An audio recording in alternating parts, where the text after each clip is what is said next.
Welcome back, Free Rocky Nation, to vlog number 8, or episode 44, season 1, if you're listening to our podcast, the truth about Biden's marijuana pardons. So I apologize for my absence. I'm your host, Amanda. I've been very busy, and I'm going to try to catch up from some of these headlines from 2022.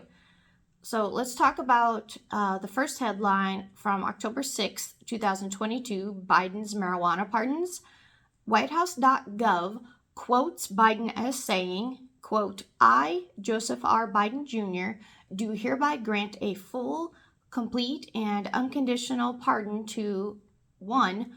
All current United States citizens and lawful residents who committed the offense of simple possession of marijuana in violation of the Controlled Substances Act as currently codified in 21 U.S.C.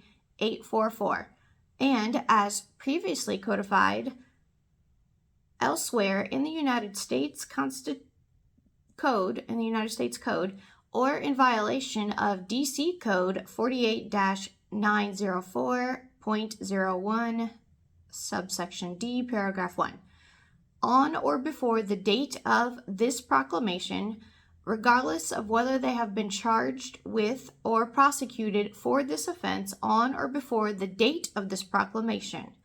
And 2, all current United States citizens and lawful permanent residents who have been convicted of the offense of simple possession of marijuana in violation of the Controlled Substances Act as currently codified in 2001, is currently codified at 21 U.S. Code 844 and as previously codified elsewhere in the United States Code or in violation of D.C. Code 48-904.01 subsection D, paragraph 1, which pardon shall restore to them full political, civil, and other rights, end quote. Sounds straightforward enough, right? After the prisons released the marijuana convicts, the freed persons should have flooded the streets. But that didn't actually happen. Let's talk about what actually happened. Alan Mills, the executive director of the Uptown People's Law Center in Chicago, Illinois, penned a letter about Biden's proclamation. Mills' letter reads as such. On Thursday, President Biden announced that he was pardoning everyone who had been convicted of simple possession of marijuana. This was, in part, an attempt to undo some of the damage done by the 1994 crime bill, which Biden not only supported when he was in the Senate, but actually drafted and pushed through Congress. While we at the Uptown People's Law Center applaud the president's action, it is important to understand how limited the impact of this pardon will be. Between 2001 and 2010, 8.2 million people were arrested on marijuana-related charges. 88% of those were charged with simple possession of marijuana. If all of them were granted pardons yesterday, that would be a big deal. But that is not what happened. Who is affected by the pardon? The president's power to issue pardons is severely limited. He can pardon anyone convicted of a federal crime, but has no power to pardon anyone convicted of a state crime. In the U.S., the vast majority of people convicted of possession or marijuana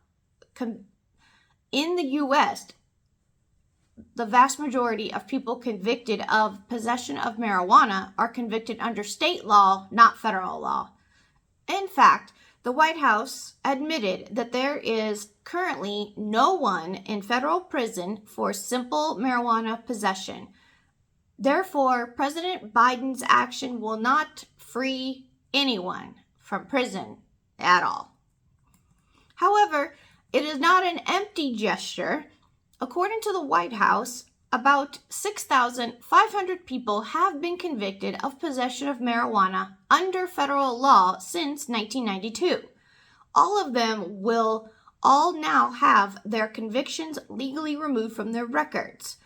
This will relieve many of the collateral consequences of convictions, including jobs and housing previously closed to them because of their criminal records. Take note, their convictions will still show up on background checks, as unlike in Illinois, there is no federal sealing law. In addition, there are many thousands of people who will have been convicted of marijuana possession in Washington, D.C. courts. Those are the equivalent of state courts, yet impacted by President Biden's pardon. Pardon exemptions. The pardon itself, even for those convicted in federal courts, has some significant exemptions. It does not include anyone charged with the sale of marijuana or with possession with intent to sell. If it is legal to possess marijuana, then I have no clue why it should be illegal to sell it. Additionally, the pardon explicitly excludes immigrants who did not have legal paperwork at the time of their arrest. This means that we will still deport people for simply possessing marijuana. Marijuana law reform. The real action for prison reform happens at the state level. Illinois has already decriminalized marijuana possession and licensed sellers and growers. Illinois and a few other states, including California and New York, have gone further and significantly reduced their prison populations. If more governors follow President Biden's lead and begin to pardon the millions of people who have been convicted of marijuana possession in state courts, that would have a real impact on millions of lives. Mass incarceration. As with much that President does with criminal law, his actions are more important as a symbol than in actually changing people's lives. The biggest danger here is that people will view this as a step towards addressing mass incarceration when sadly it's not. Only 1% of the prison population in this country is imprisoned for marijuana. Only 14% are inside for any form of a drug crime. We could let every one of them out today, and the U.S. would still have by far the largest prison population in the world. I close on a simple suggestion. If President Biden wants to have a real impact on mass incarceration in this country, then he should redirect the massive funding that the federal government devotes to drug law enforcement into programs designed to keep people out of the criminal law system. As always, I thank you for your support of our work. Alan Mills from the Uptown People's Law Center. In summary, Illinois inmates that could have been charged with simple possession of marijuana in Illinois by Illinois courts cannot be pardoned by the president. Alan Mills mentioned that Illinois has taken steps to reduce the number of people imprisoned for marijuana.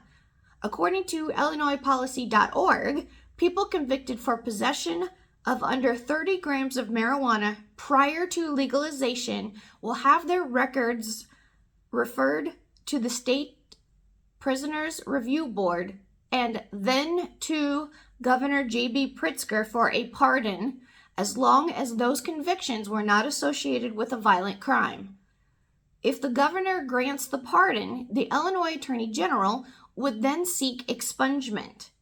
According to ABC 7 News, on January 1st, 2021, Governor J.B. Pritzker announced that about 500,000 marijuana arrests have been wiped from the records in Illinois. That forgiveness is part of the state law that legalized pot sales in 2020. Over 9,200 low-level marijuana convictions have been pardoned. Those convicted of possession from between 30 to 500 grams still have the option of petitioning for expungement themselves. Local states' attorneys can also pursue expungement for those convictions on a case-by-case basis. As far as I can tell, no other pardons have been done since then. My personal belief on drugs is twofold. First, all drugs should be decriminalized. Drug laws do not stop the manufacturing of drugs, usage, or sales of street drugs, or the misuse of prescription drugs for that matter. No one has ever been about to get high on meth or sell a Xanax, stopped and said, "There's a law against this in a book somewhere. I better not."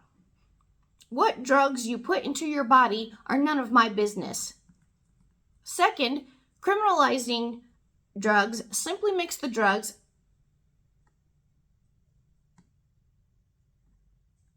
more desirable and creates an underground market. Just makes drug dealers wealthier. Drug laws are simply another form of prohibition. Prohibition laws worked so well that we ended up repealing them. We didn't repeal them, however, before making mobsters wealthy. Those mobsters, in turn, controlled cops. See how the government creates an underground market and then causes it to flourish. In America, you should be free to make your own choices even when it comes to drug use. If you commit a crime while high, then you have to accept the consequences of your choice. Being high in and of itself is not a crime to me. I want Illinois to do more to reduce its incarcerated population. If you have a loved one who is incarcerated for simple possession, write to Constituent Affairs. You can email them by searching for the Illinois Constituent Affairs Office or by clicking the link in this transcript. You can also write to them using snail mail at Office of the Governor, 401 South Spring Street, Springfield, Illinois, 62704. You can try to call them at phone numbers 217-782-6830 or 217-782-6831. In my experience, this phone number will take you to an automated message that tells you to email them. Whichever method you choose, be sure to include the name, inmate number, and current prison of your loved one. Hashtag End Mass Incarceration, hashtag InstaJustice. Subscribe to the Free Rocky Nation YouTube channel. Hit that notification bell so you can stay up to date with our most recent videos. Share our videos. More views equals more news. Listen to the Free Rocky Nation on Amazon Music, Google Podcasts, iHeartRadio, iTunes, Pandora, and Spotify. Follow us on Instagram at Free Rocky Nation. Email us with your questions, comments, or experiences at freerocky@freerockynation.org. We would love to share the story of your incarcerated loved one. Don't forget to visit our blog at freelarryrockyharrisx2.com. Like us on Facebook, Larry Rocky Harris 1959. Buy my dad's books on Amazon. You'll find titles such as Never Ending Nightmare, chronicling his sham trial that brought him the 65-year sentence, 100 Filthy and Raunchy Jailhouse Jokes, 100 More Filthy and Raunchy Jailhouse Jokes, and The Prisoner's Guide to Filing a Winning Grievance. Like what you're hearing on the Free Rocky Nation? Support us by visiting our Patreon page, patreon.com/freerockynation. Monthly subscribers get Free Rocky Nation merch.